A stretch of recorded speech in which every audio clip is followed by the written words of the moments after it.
이를 안 들여다보고 타인만 들여다보는 사람들이, 그 사람들이 하나님의 은혜 없이 사는 사람들이에요. 근데 그 사람들은 자기는 안 들여다보고 어떻게 타인만 들여다보면서도 또 그렇게 표정은 밝게 지낼까? 언제나 또 표정은 밝은 표정을 줘. 그러니까 그 개인적으로는 어떻게 살아갈지 몰라도 사람들 앞에서 언제나 있는 척, 가진 척, 센 척 해야 되니까 그런 표정이 나오는데, 결국엔 그 사람들은 자기 오름에서 자기는 들여다보지 않고 너만 본단 말이에요. 자기 오름이 왜 나오냐? 그게 선악지식에 그 자기가 기준으로 만들어 놓은 그 선에 충실하다는 거야. 근데 그 선은 자기의 기준일 뿐이지 객관적인 기준도 아니고 하나님의 기준도 아니라는 거죠. 그게 가장 위험한 건데, 그 사람들의 공통분모는, 은혜 없이 사는 사람들의 공통분모는 뭐냐면, 자기 기준의 선을 가지고 자기는 합격이고 다른 사람 모두를 구제하기 위해서, 구원해주기 위해서, 혹은 잘 살게 하기 위해서 그 선 안으로 집어넣는 훌륭한 일을 한다는 거야. 그게 선으로 살아가는 사람, 그러니까 은혜 없이 선악으로 살아가는 사람들의 공통분모란 말이에요.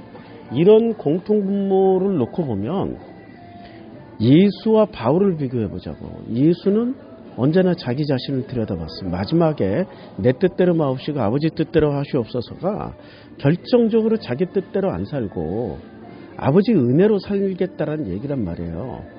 그런데 예수는 또 말습관 중에 이런 말습관은 없었어. 나를 따르라, 나를 본받으라, 그리고 내가 죽기를 다하여서 표대를 향해서 다른 박질 친다, 이런 말을 안 했어.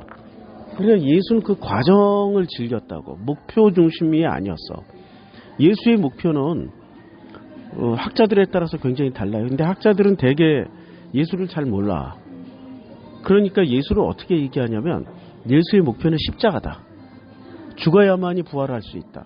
그건 예수를 전혀 몰랐던 거야. 그러니까 예수를 바울식으로 이해하니까 십자가와 부활만 얘기하는 거예요. 근데 예수의 과정에 참여해보자고. 예수의 과정에 참여해보면 십자가와 부활이 목표가 아니었어요. 그것 자체가 목적이 아니었어. 그 과정에서 만나는 사람들, 함께하는 사람들, 또 함께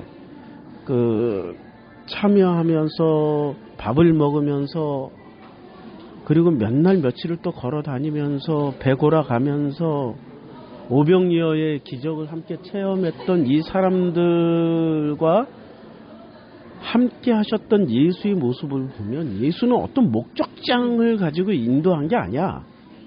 목적은 딱 하나밖에 없었어. 나를 통하여서 아버지께로 가야. 내가 길이요 진리요 생명이니 나로 말미암지 않고서는 아버지께로 올 자가 아무도 없다라고 얘기를 하는 거야. 아버지께로 갈 자도 아니고 올 자. 왜냐면 아버지와 함께 기다리고 있으니까.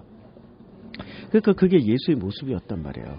이게 예수와 바울의 어쩌면 결정적인 차이점이야. 이 결정적인 차이점을 사람들은 어떻게 오해를 하고 있냐면, 바울이 예수를 가장 잘 아는 사람이다. 그런데 바울 시대에 베드로가 있었고요, 요한도 있었고, 그 다음에 예수의 동생 야고보도 있었다고. 그리고 12 사도들이 다 살아있을 때였어. 그러니까 야고보 사도는 돌아가셨지만, 순교당했지만, 나머지 사도와 그리고 예수를 목격한 500명의 그 사도 요건을 갖춘 사람들은 존재하고 있었다고요. 그래서 마띠아를 쉽게 뽑을 수 있었던 거고요. 근데 그 사람들이 예수를 더 잘 알았겠습니까? 아니면은 그 바울이 예수를 더 잘 알았겠습니까? 그럼 무르나 많아야. 예수와 함께 3년 반을 생존 시에 같이 경험했고 우여곡절을 겪은 사람들이 더 잘 아는 거지, 돌아가시고 나서 다메섹 도상에서 잠깐 무슨 체험을 했다, 이걸로 예수를 더 잘한다. 그렇게 체험한 사람으로 치면은 대한민국 70년대 80년대 초에는 바울처럼 예수를 체험했던 사람들이 교회마다 몇 명씩 있었어요. 나도 그런 사람 중에 한 사람이었고. 그러면 그 사람들도 바울만큼 예수를 알아야 된다고. 그런데 그 사람들이 바울만큼 예수를 알았냐 이거야.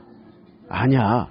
바울보다 예수를 더 많이 알 수도 있고 더 모를 수도 있어. 근데 바울보다 예수를 더 많이 아는 사람은 누구만큼 아냐면 베드로나 야고보나 요한만큼 알고, 그리고 이 성령으로 말미암아서 예수보다 더 큰 일을 할 수 있다고. 더 큰 일이라는 게 사람들은 꼭 착각을 해. 더 큰 일을 무슨 굉장한 전도를 하고 교회를 세우고 어마어마한 업적을 이루는 걸 예수보다 더 큰 일이라고 생각을 하는데 그건 착각이에요. 그거는 고지론에서 말하고 있는 착각, 목적지향적인 사람들의 착각이야. 예수보다 더 큰 일은 예수보다 더 행복하게 사는 일이야. 예수만큼 행복하게 살고 예수보다 더 행복하게 살고 예수만큼 아버지와 동행하면서 살고 십자가에 달리더라도 고난을 당하더라도 행복하게 살아가는 게 예수보다 더 큰 일이요 더 위대한 일이라고는 요만큼도 생각을 안 해요. 왜 그럴까? 그게 다 예수의 편에 서서 그럴까요? 아니면 바울의 편에 서서 그럴까? 바울은 업적을 이루어야 돼. 이 사람은 업적지상주의야. 업적을 이루어야 돼. 어딘가에는 반드시 편지를 써야 되고 어딘가에는 자기 공동체가 있어야 되고 어딘가에는 자기가 만들어 놓은 그 씨앗이 자라나서 교회로 성장하고 있어야 돼. 그래서 이 사람들이 어떤 성과물을 내는 거야. 자기와 같은. 그러니까 나를 따르라, 나를 본받으라 끊임없이 격려해주고 독려해주는 거야. 자기만큼 성과물을 내라고. 근데 성과물을 낼 때는 행복해. 성과물을 안 낼 때는 그게 행복이냐고. 이런 사람들의 그 공통분모가. 근데 행복이라는 건 성과물을 내든 안 내든 그 과정에서 하나님과 누리고 있는 어떤 그 행복감이라는 것 자체가 그게 행복이라고. 동행하고 있는 그 과정 자체가. 그러니까 우리가 바울과 예수를 구분하지 못하면은 신앙생활에 가장 중요한 행복을 놓친다고요. 진리를 알지니 진리가 너희를 자유케 하리라는 이 말씀은 무슨 말씀이냐면 자유 안에는 행복이 들어있다고. 우리가 직장인들 한 20년 30년 차 직장인들 막 지겨워 죽겠어. 이제 그만두고 싶어. 그럼 제일 먼저 뭐 하고 싶습니까? 물어보면 마음껏 자유를 누리고 싶다고. 근데 자유를 누리려고 하는 목적이 뭐야? 마음껏 그냥 레이지 게으르게 뭐 캐서라세라 됐다라더라 뭐 이런 식의 자유를 누리겠다는 얘기가 아니라 행복을 맛보고 싶어서 자유를 누리겠다는 얘기 아니야. 그러니까 자유의 또 다른 표현은 행복이라고. 마음껏 행복해지고 마음껏 사랑하고 마음껏 누리고 싶고 이 모든 말을 모아서 한데 표현한 게 그게 바로 자유란 말이에요. 근데 자유는 행복의 또 다른 표현이야. 그러니까 예수 믿고 행복해지면 돼. 예수 믿고 자유케 된다는 게 예수 믿고 행복해지면 되는데 예수 믿고 바울처럼 죽기 살기로 살게 돼 있어. 죽기 살기로.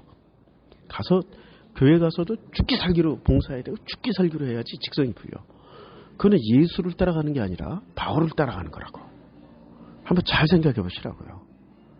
나는 정말 예수를 알고 있나? 아니면 바울만 알고 있나? 아니면 나는 예수를 따라가나? 바울을 따라가나? 사람들은 이런 얘기를 해. 바울 따라가는 게 예수 따라가는 게 아니에요? 그거 아니라니까? 그거 아니야. 착각하지 마. 그러니까 바울파와 베드로파, 그러니까 사도들과 바울파들은 졸라 싸웠어요. 죽기 살아 성경이 나온다니까. 싸웠어. 타협도 별로 하지. 타협을 했어. 사도들은 타협을 했는데 바울은 다 뒤집어. 결국엔 다 뒤집어. 자기가 옳다고. 바울은 그런 사람이야. 언제나 자기가 옳아. 자기가 옳기 때문에 남을 가르쳐야 되고 남을 지도해야 돼. 그러니까 은혜는 하나님의 은혜가 임하면 나를 들여다봐.